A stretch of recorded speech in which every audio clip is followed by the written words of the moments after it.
Soda costs $2 at the store, but in some parts of the world, the real price is paid somewhere else, in the water table beneath someone's feet.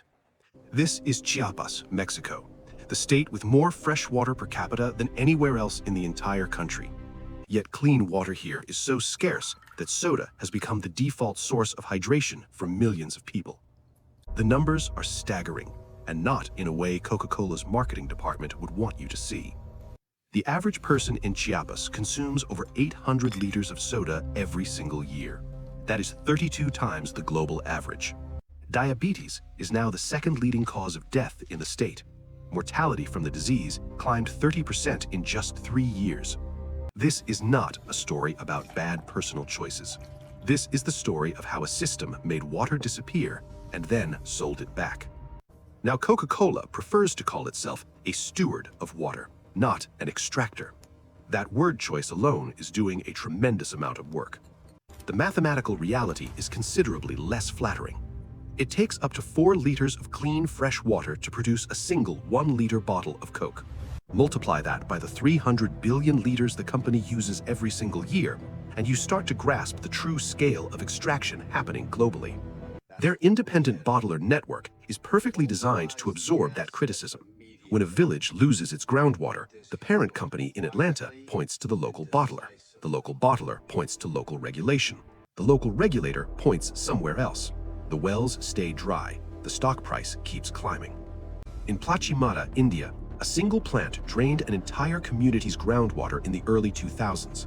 500,000 liters per day, pulled directly from the earth beneath local farms and family homes. The farmers noticed immediately. Their rice and coconut crops began failing. Their wells dropped and turned toxic. The people rose up. They protested for 2 full years until that plant was forced to shut down permanently. A $47 million compensation order for environmental damage was later issued by the state. That bill remains unpaid to this day. Back in Mexico, the corporate machine operated with a level of political access that removed even the pretense of separation between industry and government. Vicente Fox became president of Mexico in the year 2000. Before that, he ran Coca-Cola Mexico. Under his administration, water extraction rights for the beverage industry surged dramatically. The man who once sold the soda now controlled the national water supply. Water concessions were extended for decades. Communities in Chiapas watched as commercial trucks hauled their natural resource away day after day. This is not a conspiracy theory. This is public record. You might ask, why don't people just stop drinking it? That question assumes there was ever a free choice to begin with. There was not. This is dependency by design, built carefully over decades at significant corporate investment.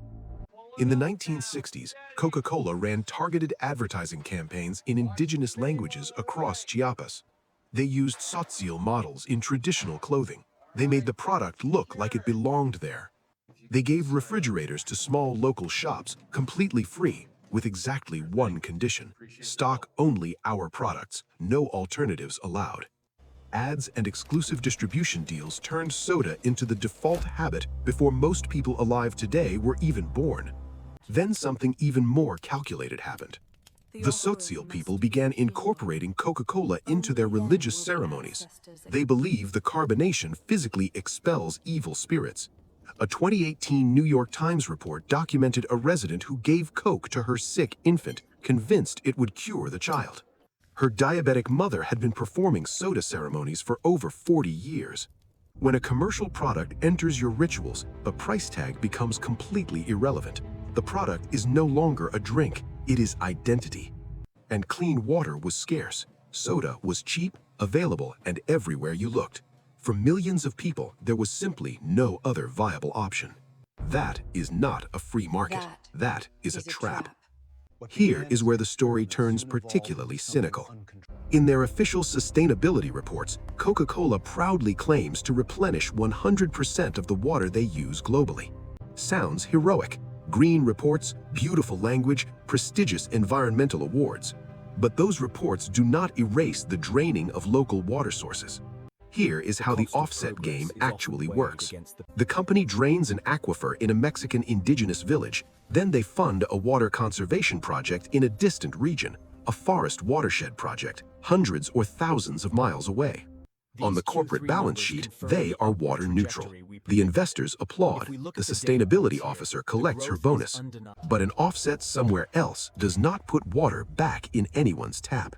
Green awards clean up the image. They do not clean up the water. The numbers were verified by Deloitte, a firm Coca-Cola hired. The methodology was reviewed by a consultancy Coca-Cola commissioned. The company graded its own homework and gave itself full marks. Meanwhile, the actual picture on the ground, water sources continue to shrink. Farmers are forced off ancestral land, and the cycle of poverty deepens while the stock price rises. The health consequences are not abstract or distant. Soda replacing clean water brings chronic disease and overwhelmed hospitals. In Chiapas alone, over 3,000 people die from diabetes-related complications every single year. In San Cristobal de las Casas, residents receive tap water for roughly 3 hours every 2 days. The Coca-Cola plant down the road pumps over 1 million liters daily without interruption. Children grow up in schools with Coke branding on the walls and no functional water fountains. This is not personal failure, it is systemic failure, built deliberately and sustained profitably. Strong industry lobbying ensures health protection laws are nearly impossible to pass. When Mexico proposed a sugar tax, the beverage industry launched legal challenge after legal challenge. Their argument? Taxing soda hurts poor consumers the most. The same poor consumers whose water they extracted. Those red delivery trucks reach remote villages with no reliable electricity and no medicine. That fact proves one thing: the distribution capability absolutely exists. That same network could deliver clean water and medicine instead. The choice not to is still a choice. This model has spread well beyond Mexico and India.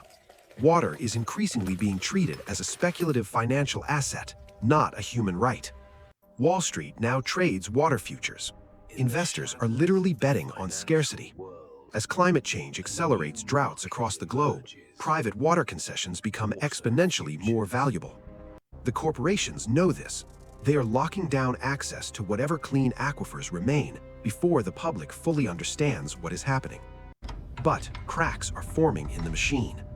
Public pressure matters, but only when it attaches to actual legal change. In Kerala, India, women farmers sustained a 2-year protest that forced a Coca-Cola plant to close permanently. One state even passed laws banning the sale of Coke and Pepsi products outright. Mexico's national soda tax, passed in 2014, was projected to prevent between 86,000 and 189,000 diabetes cases over the following decade. One policy: measurable, documented results.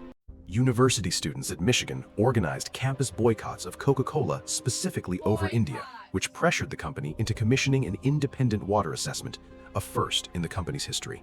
Your purchasing decisions are not politically neutral.